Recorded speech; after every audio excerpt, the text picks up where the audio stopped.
Uy, kamusta? Alam ko yung feeling. Malapit na yung final defense mo tapos hindi ka na makatulog. Overthinking malala. Feeling mo, kahit ilang beses mong basahin yung manuscript mo, parang bigla kang naging blanco, no? Chill ka lang, huwag kang magpanik. Hihimayin natin ngayon kung bakit hindi mo kailangang kainin ng kaba. Isishift natin yung mindset mo, 5 lang ito, para pagharap mo sa panel, buo ang loob mo at may kumpiyansa ka. Bago tayo sumabak, tatanungin muna kita ng diretsyo. Kinakabahan ka ba dahil feeling mo mahina ka? Na parang hindi ka enough o hindi ka ganun katalino para dito? Teka, let me stop you right there.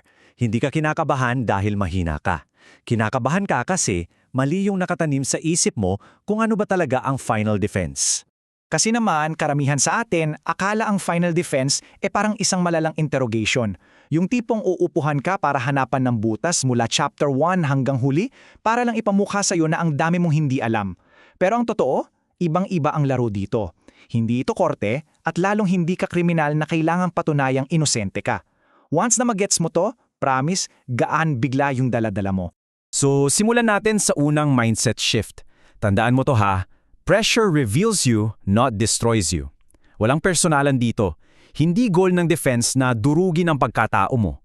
Ang main goal lang talaga nila makita kung kaya mong panindigan yung sarili mong gawa. Dito madalas nagkakatalo yung takot natin versus sa realidad.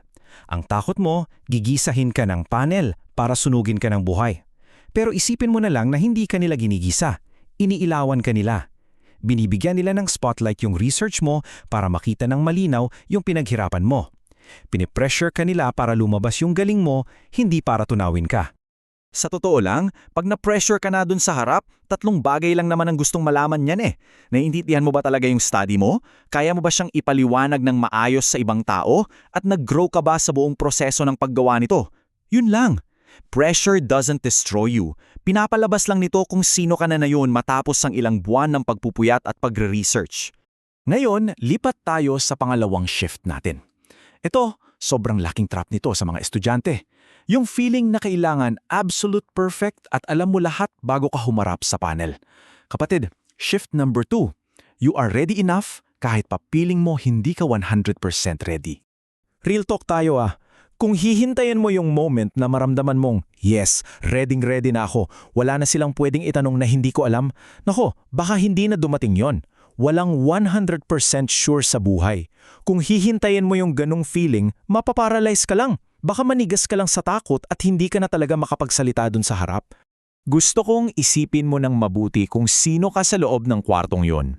Ikaw yung nag-isip ng topic, ikaw yung nag-conduct ng study, at ikaw ang nag-collect ng data. Di sino pa ba ang mas qualified magsalita tungkol dyan kundi ikaw, di ba? Hindi ka naman nila tatanungin ng bagay na hindi mo ginawa Kailangan mo lang ng sapat na lakas ng loob para i-present kung ano yung natapos mo. Tapos yung mga bagay na out of your control na, ibigay mo na kay Lord yon. Okay, pangatlong mindset shift tayo. Ito yung magpapabago ng buong vibe sa loob ng defense room mo. Shift number 3. This is your chance to teach, not just answer. Kasi nasanay tayo mula elementary na kapag nasa klase, tayo yung nakaupo. Tayo yung tinuturuan at nakikinig. Pero sa final defense, baliktad na ang mundo. Ikaw na ngayon yung expert na nasa harap at ikaw yung magtuturo sa panel tungkol sa kung ano ang nalaman mo sa research mo. May hawak kang impormasyon na hindi pa buong-buong alam ng panel mo. Ikaw yung pinakamalapit sa data Ikaw gumawa niyan. So imbes na manginig ka sa takot na baka gisahin ka, i-enjoy mo yung moment. Hindi ka lang nandun para sumabot ng parang robot. Nagsishira ka ng bagong kaalaman. Pag pinasok mo yan sa isip mo, biglang magiging confidence booster yung defense imbes na nakakatakot na kalaban. Para naman sa mga feeling na pagpasok pa lang ng pinto pinagkakaisahan na sila, heto yung shift number 4. Makinig ka. This is a collaboration, not a gang up. Ang nai-imagine kasi natin, nakaupo silang 3 doon tapos ikaw mag-isa sa gitna. Ang lala, nakaka-intimidate talaga. Pero ang totoo, hindi to sabong. May advisor ka na nandyan para gumabay sa'yo. Yung panel mo, kakampi mo rin sila. Oo, mukha silang nakakatakot minsan kasi seryoso ang mukha nila, pero hindi mo sila kaaway. Teammates mo sila sa loob ng academe. Basahin mo to at itanim mo sa utak mo. Their goal isn't to fail you, their job is to help make your work more solid. Itetest ka nila, yes. Tatanungin ka ng mga nakakabutas ulong questions, pero hindi para ibagsak ka, para mas patibayin palalo yung research paper mo. trabaho nilang siguraduhin na mataas ang quality ng output mo bago nila pirmahan yan. Dahil dyan, nandito na tayo sa pang-limang shift. Sa sobrang dami mong iniisip at kinakabahan ka ngayon, malamang nakakalimutan mo na yung big picture eh. Shift number 5. You are almost there. Malapit na malapit ka na. Madalas kasi nakukulong tayo sa anxiety trap na puro paano kung magkamali ako, paano kung bigla akong mablangko. Palitan mo yan thoughts na yan ng isang winning mindset.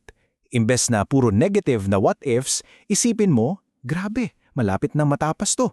Konting-konting push na lang. Gawin mo excitement yung kaba mo na sa wakas patapos na yung paghihirap mo.